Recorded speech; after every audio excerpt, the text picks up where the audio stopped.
اچھا سر، خالد بھائی نے ایک میاں بیوی کا وہ کیا ہے واقعہ کہ شادی کے پہلے 3 سال خوش و خرم تھے، پھر بزنس کے حالات خراب ہونے کی وجہ سے ہاتھ تھوڑا تنگ ہو گیا، اور اب بیوی ہر وقت اس سے لڑتی رہتی کہ اور روتی رہتی ہے کہ مطلب مجھے کبھی آپ سے خوشی نہیں ملی، تو کیا ایسی بیوی کو طلاق دینا؟ کوئی پریشانی کی بات نہیں ہے، ساروں کی بیویاں ایسے ہی کرتی ہیں، ٹھیک ہے نا جی. بخاری اور مسلم کی حدیث ہے، نبی علیہ السلام ایک دفعہ عید کے موقع پر عورتوں کی طرف آئے اور فرمایا کہ اللہ کی بندیوں، اللہ کی راہ میں صدقہ کرو، میں نے سب سے زیادہ اپنی امت کی عورتوں کو دوزخ میں دیکھا ہے. تو عورتوں نے کہا یا رسول اللہ یہ کس طرح ہو سکتا ہے، جو کچھ بھی آپ کی امت سے ہے یہ بریکٹ میں. تو آپ نے فرمایا کہ اس لیے کہ تم لان تان بہت کرتی ہو، اور عورتوں کو کہا کہ تم ایک تو لان تان کرتی ہو، دوسری اپنے خامدوں کی ناشکری کرتی ہو. اور بخاری مسلم میں یہ بھی حدیث ہے کہ آپ صلی اللہ علیہ وآلہ وسلم فرمایا کہ عورت ٹیڑھی پسلی سے پیدا ہوئی ہے، اس کو سیدھا کرنے کی کوشش کرو گے تو توڑ بیٹھو گے، اور اس کو سیدھا کرنا، اس کو توڑنا، اس کو طلاق دینا ہے. اس سے نفع حاصل کرو اسی حالت میں، اور اس میں اگر کوئی ایسی خامیاں موجود ہیں تو اس میں کئی خوبیاں بھی موجود ہوں گی. یہ تو سورہ نساء میں بھی آیا نا کہ اگر عورتوں کے اندر کوئی خامی ہے تو تمہارے اندر بھی تو ہو سکتی ہے نا. تو یعنی گزارا کرنا ہے. اور پھر آپ دیکھ لیں سورہ الاحزاب کے اندر نبی علیہ السلام کی بیویوں کے بارے میں آیا، یعنی جو امت میں بہترین تھیں، ان سے زیادہ نہ کوئی دین سمجھ سکتا تھا، نہ ان سے زیادہ اللہ اور اس کے رسول کا قرب کسی کو تھا. کہاں تک معاملہ گیا ہے، وہ بخاری مسلم میں جو حدیث آتی ہے، نبی علیہ السلام 1 مہینے تک اپنی بیویوں سے ناراض رہے کیونکہ انہوں نے نان و نفقہ بڑھانے کے لیے کہا تھا. اور سر وہ بڑھانا یہ نہ سمجھے کہ وہ کوئی بہت بڑے لیول کا بڑھانا تھا. 2 کھجوریں صبح 2 شام کو اور 1 پانی کا پیالہ صبح اور شام کو ملتا تھا. تو انہوں نے درخواست کی تھی تھوڑا سا زیادہ کرتا ہے. ٹھیک ہے، یہ والی آج کل کی جو عورتوں کی عیاشیاں تو پتہ نہیں کس لیول کے اوپر ہے. وہ سمجھ رہے ہوں گے شاید انہوں نے کہا ہوگا نئے کپڑے سلوا دیں، نئی جیولری بنا دیں. نہ سر، وہ کہہ سر روٹی پانی ساڑا پورا کر دو. تو اللہ تعالیٰ اس پہ کتنا ناراض ہوا ہے، کتنے سخت الفاظ کے اندر گرفت کی ہے کہ اس میں تو بس اللہ تعالیٰ نے پھر کوئی لحاظ نہیں کیا. اور یہ اسی لیے ہے کہ امت کے لیے رول ماڈل بننا تھا.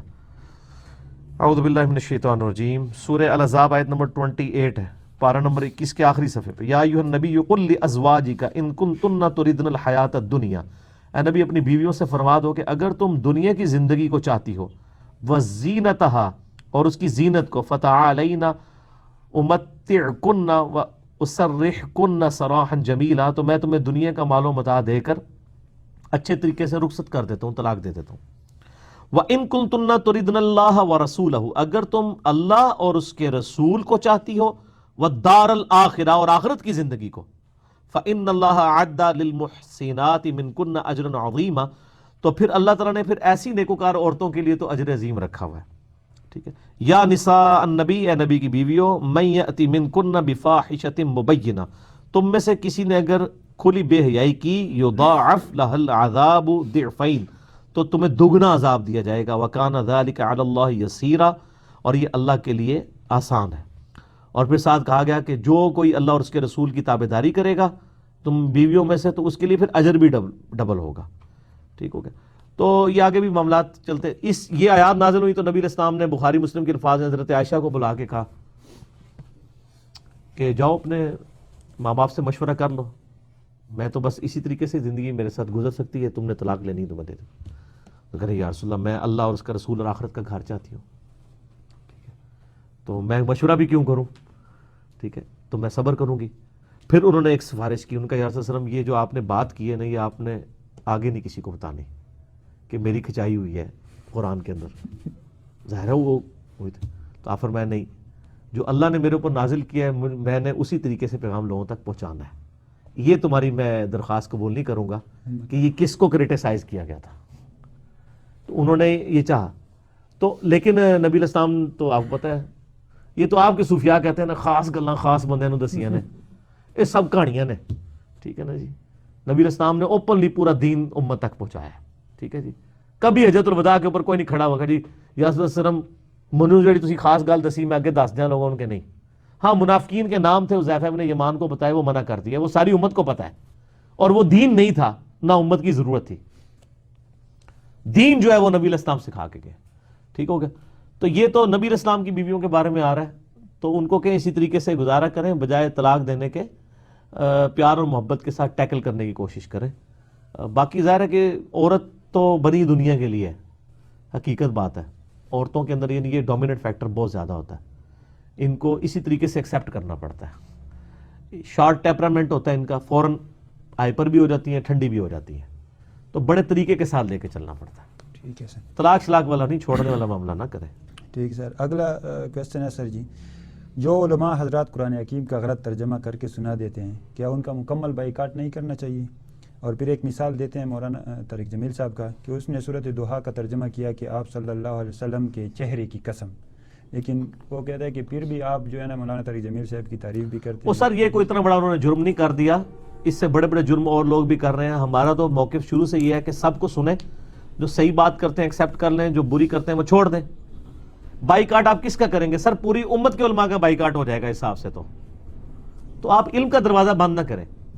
باقی یہ جو ترجمہ انہوں نے کیا سر، پھر معذرت کے ساتھ یہ پرانے بابے کام ڈال کے گئے ہوئے ہیں. طارق جمیل صاحب جو کچھ بیان کر رہے ہیں ان میں سے کوئی ایک بات بھی ایسی نہ ہو نہیں ہے جو ان کی اپنی ذاتی اختراع ہے.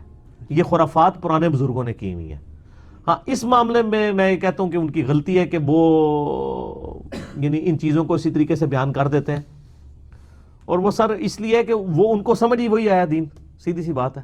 اگر ان کو سمجھ آ جائے کہ یہ بزرگ کام ڈال کے گئے ہیں تو وہ یہ کام نہ کرے، وہ نہ بیان کرے. عجیب و غریب قسم کے واقعات بیان کر کے چلے جاتے ہیں، تو وہ پرانے لوگوں نے بھی کیے ہوئے ہیں، تو ان کا قصور نہیں ہے. ہمارا مسئلہ یہ کہ ہم کہتے ہیں کہ جی اصل مجرم وہ ہے جس نے یہ کام ڈالا ہے، بعد میں تو وہ اس کی اولاد ہی ہے نا، سمجھ لیں روحانی طور پہ.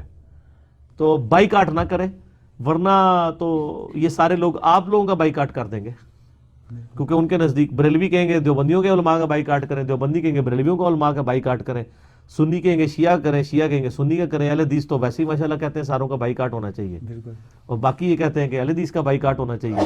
یہ تو انگریزوں کی پیداوار ہے. ٹھیک ہے نا جی. تو کوئی بھی نہیں بچے گا. تو اس کے لیے اسی میں جو شروع میں سوال میں نے ایڈریس کیا نا کہ ان بائیکاٹ کرنے سے، کفر اور شرک کے فتوے نکالنے سے کوئی فائدہ نہیں ہوگا. اور یہ ہم کر بھی دیتے اگر ہمیں کوئی دلیل مل جاتی کہ یہ ہمیں کرنے کا اختیار ہے. آپ اصلاح کریں، ان سے جا کے ملیں، مولانا طارق جمیل صاحب سے یا ان کے نچلے لوگوں سے ملیں، ان تک بات پہنچاتے ہیں. پھر نہیں مانتے تو سر میرا کام تو نہیں ہے کہ میں نے ان کو منوانا ہے. یعنی ایک بندہ کہتا ہے کہ جب تک ڈاکٹر طلب قادری صاحب نہیں مانتے میں نے اس وقت تک نہیں ماننا. آپ نے اپنی قبر میں جانا ہے، انہوں نے اپنی قبر میں جانا ہے. ٹھیک ہے، ہمارا کام تو نہیں ہے ان بڑے لوگوں کو منوانا. ہم صرف بات پہنچا رہے ہیں، ان تک پہنچ رہی ہے اللہ کے فضل سے، باتیں سمجھ بھی آ رہی ہیں. لیکن اب تھنک آؤٹ آف باکس کرتے کرتے جب صدیوں کی گراوٹ ہے سر، بالکل سر، ان کو پیچھے ایک لائن پوری نظر آتی ہے. ٹھیک ہے نا جی. وہ جی یہ بھی فارغ، اچھا وہ بھی گیا، اچھا وہ بھی گیا، وہ سارے گئے یار، وہ سارے گئے. اچھا جن کو دین کی سمجھ آ جاتی ہے نا وہ کہتے ہیں سر سارے کیا ہے، یہ کیا تھے جو آج ہم نے پڑھائی؟ کچھ نام ہے جو تم نے دے لی ہیں، کیونکہ یہ وہ ڈاکٹرائن ہے جو آپ نے ہمیں خود پڑھائی ہوئی ہے. کیا بریلویوں نے ہمیں نہیں پڑھایا کہ جی کوئی بڑے سے بڑا ولی اللہ بھی ہو، اگر گستاخ رسول ہے تو وہ 0 سے ملٹیپلائی ہے؟ پڑھایا نا. تو سر پھر ہم گستاخی جب آپ کے بزرگوں کی ثابت کرتے ہیں تو آپ اپنی ڈاکٹرائن میں ان کو 0 سے ملٹیپلائی کریں نا. یہ تو آپ نے ہی میں سکھایا تھا نا کہ با خدا دیوانہ باش با محمد ہوشیار. تو جب ہم محمد صلی اللہ علیہ وسلم کی شان میں گستاخیاں دکھاتے ہیں پھر آپ جناب وہ تعویلات کرنا شروع کر دیتے ہیں. تو پھر کہانیاں نہ کروایا کریں. ہم یہی کر سکتے تھے، ہم نے تو آپ سے ہی سیکھا ہے. ٹھیک ہے، ہمیں کوئی مطلب یہ تو نہیں کہ ہم نے کوئی گھر بیٹھ کے کوئی چیزیں خود تیار کی ہیں. آپ نے ہمیں چیزیں سکھائی تھی. جب آپ اصول ہم سیکھ گئے اور اب آپ کو وہی اصول بتاتے ہیں تو آپ اسی سے منکر ہو رہے ہیں. کوئی نیا اصول تو نہیں نکالا نا ہم نے.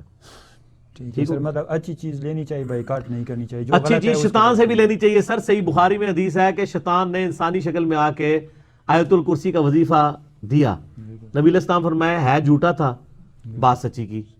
صحیح بخاری 2311 نمبر حدیث ہے. یہ ہم حدیث کئی بار سناتے ہیں لوگوں کو. وہ کہتے ہیں شیطان سے لے سکتے ہیں، انجینئر صاحب سے نہیں لے سکتے. اس کا پھر کوئی علاج نہیں ہے. یعنی جذبات کا علمی علاج اس کا بھی ہے کہ دنیا میں سب سے بڑھ کر مردود بارگاہ اللہ کا شیطان ہے. یعنی اگر ہم لسٹ بنانا شروع کریں نا، جس طرح ہم اللہ کی مخلوق میں مقبول بارگاہ کی لسٹ بنائیں تو سب سے اوپر نبی علیہ السلام کا نام لکھیں گے نا.